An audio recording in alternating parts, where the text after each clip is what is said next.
This story involves sort of an end of the world scenario, and it's briefer than the others. I believe it is in final draft form. That is my hope. I hope not to see any typos or other things like that in the story as we go through. I'm going to do my best to make this a pure reading where we just go from beginning to end without any changes. So let's take a look at Ash of Roses by Jay Wilburn. It was the small things that told Reba Cantor that she was in the right place. It wasn't ever as easy as a name left on a tilted mailbox or convenient street signs still standing just where she needed them. Reba had to hunt the wreckage of old houses still being reclaimed by the sands of the broken world. Here she found a doorknob in the clutter of the tilted and half-buried porch. She recognized it by sight and feel. No pictures from the walls remained for positive IDs, but the spindle from the missing railing was a match to her memories. A dish here or the broken pieces of a chair under the debris over there forced her to admit she had the right place. Reba slid down the surviving doorway of one of the bedrooms. The back of the house opened to the rolling dunes that had once been a town. Shielded from that sand by a rotten mattress propped on its side, she stared at the three skeletons of black bones embracing one another in dry death, two big, one small, in no way to deny what she had found. The sun moved more than she did for hours. Finally, she put it off no longer. Reba crawled forward and investigated the open tomb of what had once been a loving home. The clothing was gone, save for a few stray threads that told her nothing. The bones groaned and screeched as she pulled them away from each other. As if to torment her with no remaining doubt, she found her daughter's locket around the bony neck of one of the large skeletons. Reba snapped the chain and ran her finger over the golden heart. No denying it, this was Holly, Mark, and little Ty. That confirmed it. Another of her children and a piece of her family gone with the dying world. The fact that they were holding each other probably meant it was quick, and they died with the impact and initial shock wave from the deadly rock out of the sky. Reba did not draw as much comfort from that fact as she hoped. It was getting on in the day, and she could shelter in the remains of her daughter's house, but she didn't want to be there anymore. Reba covered her head and face again in sky blue cloth.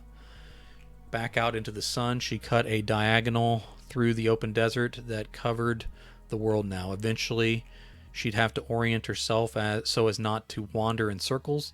She fought against the part of her grieving mind that told her this was pointless anyway. Most of them were gone. She could have guessed without even trying, but the fact she was alive cursed her with the hope that others she loved could be too. No matter how many she confirmed were dead, she still hoped that maybe, just maybe.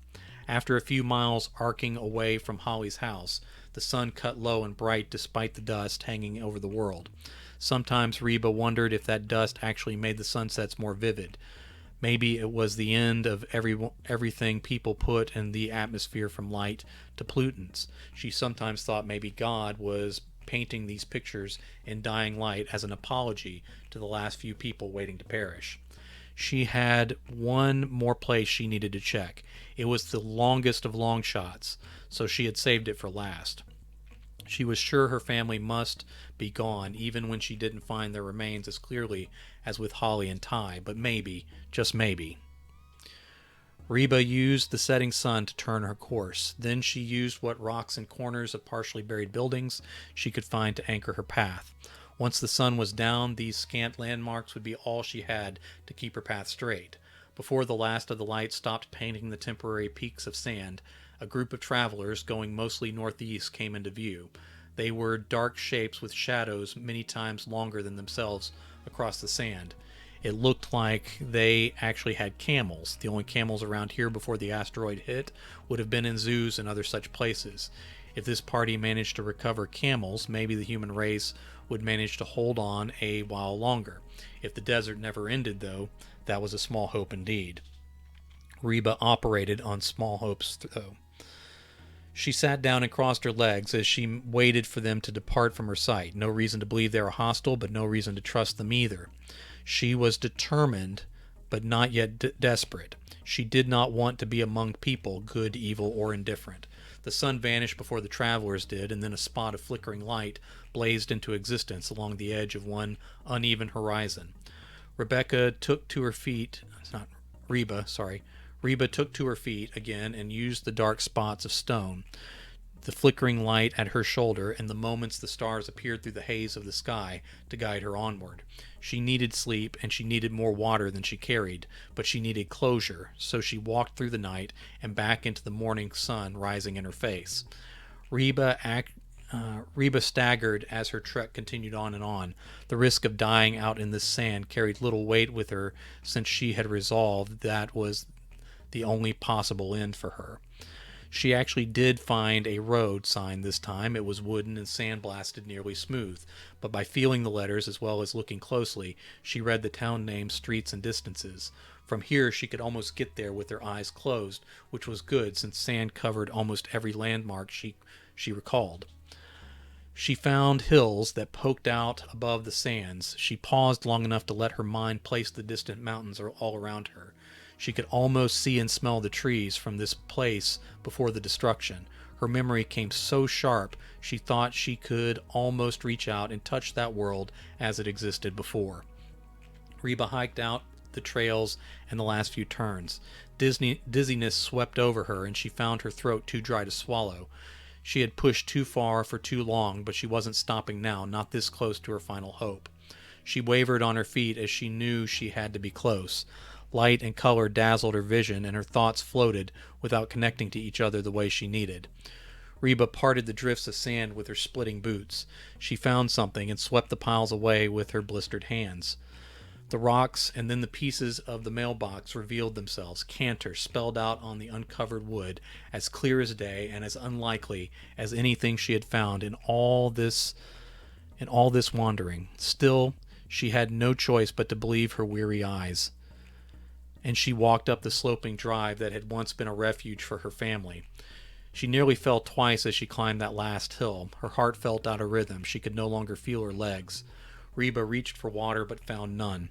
By the time she reached the top of the hill, blindness darkened her eyes, and she knew she was falling, maybe for the last time.